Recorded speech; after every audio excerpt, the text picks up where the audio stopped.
વિશે બધા શિક્ષકોને કોટી કોટી વંદન. અમે ધોરણ 10 ના ભાઈઓ તમારી સમક્ષ એક નાટક રજૂ કરવા જઈ રહ્યા છીએ, જેનું નામ છે આપણે આસપાસના પારિવારિક ગુરુઓ. અમને આશા છે કે તમે આ નાટક શાંતિપૂર્વક સાંભળશો. શું ભાઈ, શું ચાલે છે? તમારી સ્કૂલમાં ગુરુ પૂર્ણિમાની ઉજવણી થવાની છે? હા યાર, અમારી સ્કૂલમાં ગુરુ પૂર્ણિમાની ઉજવણી થવાની છે અને અમને તેના વિશે લખવાનું છે અને અભિનય કરવાનો. અરે એમાં મૂંઝાવાનું શું હોય? ગમે તે એક સામાજિક નાટક લખી નાખ, અથવા તો દ્રોણ અને એકલવ્યની વાર્તાઓ પર પાત્ર ભજવી નાખ, અથવા તો આપણા ધર્મગુરુ વિશે કંઈક બોલી નાખ. ઈ તો અમે છેલ્લા 2-3 વર્ષથી કરીએ છીએ. કંઈક નવું બતાવો. કંઈક નવું વિચારવા વિચારવા દે. આ એક વિચાર આવ્યો. મારા મત પ્રમાણે જે આપણને કંઈક શીખવાડે એ આપણા ગુરુ. એ રીતે જોવા જઈએ તો ગુરુઓની સૌથી મોટી પાઠશાળા એટલે આપણું ઘર. જેવી રીતે સૌથી પહેલો ગુરુ એટલે આ જગતનો સૌથી મોટો ગુરુ એટલે કે આપણી માં, જે આપણને 9 મહિના પેટમાં સાચવીને આપણને જન્મ આપે છે અને આપણી મળમૂત્ર નિસંકોચ રીતે સાફ કરે છે. હા, માં પોતાના બાળકનું કેટલું ધ્યાન રાખે છે.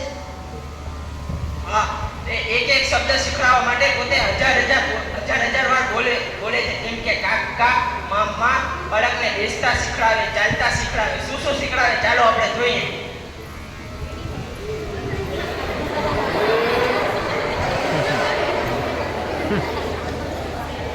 બેટા ચાલ, સવારના 6 વાગે સ્કૂલ જવાનું છે.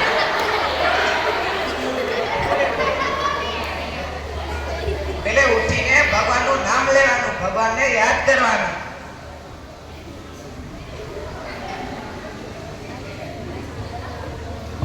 હજી તો 6 વાગે, 6:30 વાગે ઉઠી જાય, 7 વાગે નિશાળે જવાનું છે. બોધા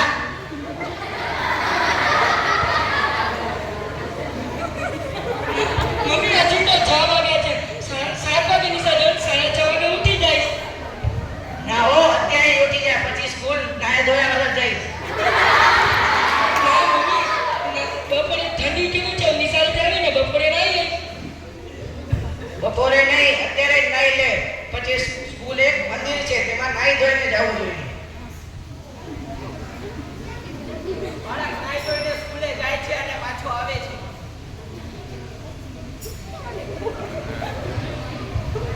મમ્મી, તમે એક વાત કહો. બોલ. મેં આજે એક મારા દોસ્તની પેન્સિલ ચોરી હતી, તેને ખબર નહીં, એ મારા બેગમાં નાખી દીધી.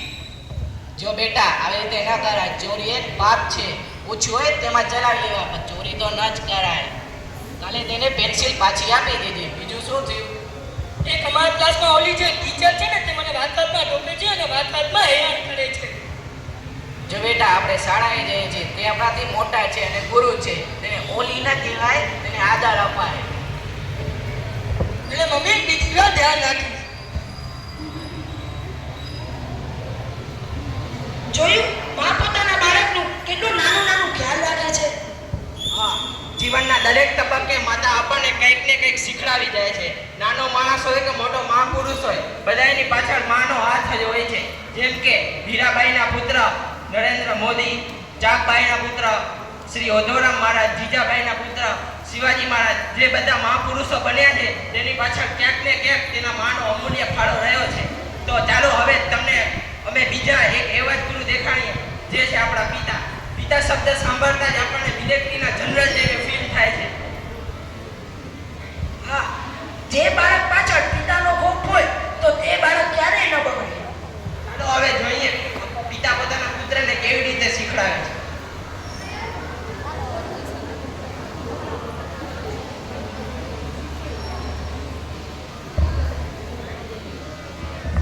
કેમ ભાઈ, આ વખતે ટેસ્ટમાં ઓછા માર્ક્સ આવ્યા, ભણવામાં ધ્યાન ક્યાં છે તારું?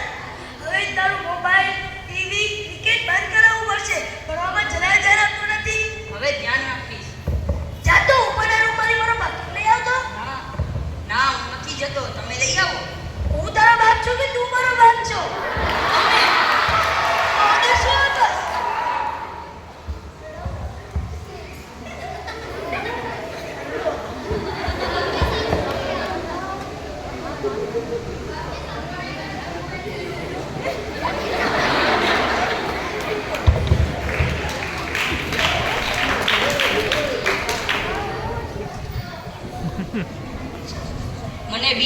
છે ઉપરના બંધનમાં એને ભૂત આવે છે. અલ્યા ભૂતવાળીના આ જગતમાં ભૂત કાંઈ નથી હોતું. હાલ જલ્દી ઊભો થા અને ઉપરના રૂમમાંથી મારું પાકીટ લઈ આ. ભૂત દેખાય તો મને બૂમ પાડજે, હું અહીંયા જ ઊભો છું. ભૂતની તો એક બેને સવા હતા. હા ભલે.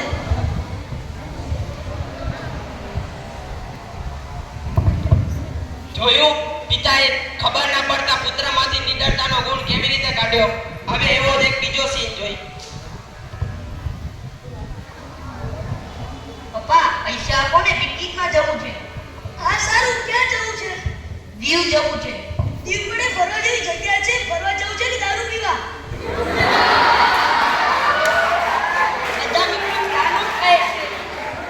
જો આપણને ગાડી લઈને ફરવામાં જવું નથી, બધા જતા હોય તો જવા દે. તો ક્યાં જાઉં? જો તારા મિત્રોને સમજો, ફરવા જેવી જગ્યા આપણી બાજુમાં જુનાગઢ છે. જવું હોય તો અમદાવાદ છે, સ્ટેચ્યુ ઓફ યુનિટી છે, સાયન્સ સિટી છે, કાંકરિયા તળાવ છે. તેવી જગ્યા છે જ્યાં આપણને શીખવા મળે, સમજવા મળે, આપણી સંસ્કૃતિનો જ્ઞાન મળે. અને સારી જગ્યાએ તું 1 રૂપિયા વાળા તું 2 રૂપિયા વાપર. પણ જો મને ખબર પડી કે તે પૈસા ખોટી જગ્યાએ વાપરે છે, બીજી વાર તારા ખર્ચા પાણી બંધ.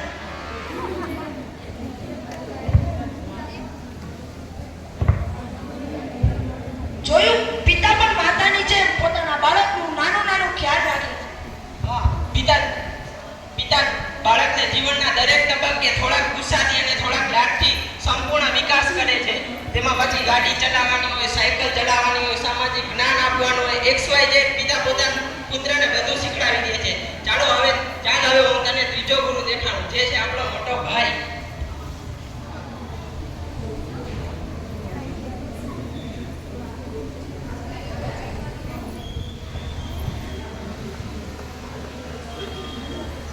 શું ઉદાસ છો ભાઈ? કોનાથી ઝઘડો થયો છે?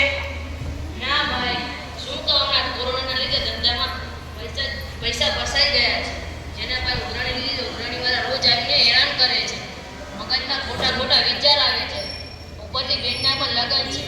શું કરવું એ સમજાતું જ નથી. અરે ગાંડા, એમાં શું થયું? તારો હજી મોટો ભાઈ ઊભો જ છે. બોલ, કેટલા પૈસા વ્યાજે લીધા છે?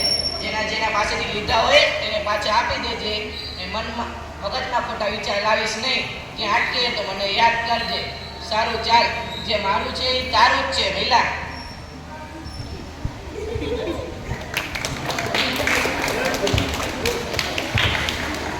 આ જગતમાં પિતા પછીનો આપણો સાચો સાથી હોય તે છે આપણો મોટો ભાઈ. હા, કેટલીક બાબતો આપણે પિતાને નિખાલસપણે કહી શકતા નથી, તે આપણે મોટા ભાઈને કહી શકીએ છીએ અને તેનું સમસ્યાનું નિવારણ મેળવી શકીએ છીએ. નાની મોટી દરેક બાબતમાં આપણે મોટા ભાઈથી કંઈક ને કંઈક શીખવા મળે છે. ચાલ હવે તને એવો ગુરુ દેખાડો જે આપણાથી લોહીનો સંબંધ નથી, પણ લોહીના સંબંધ કરતા વધે તેવો છે, એટલે કે આપણો મિત્ર.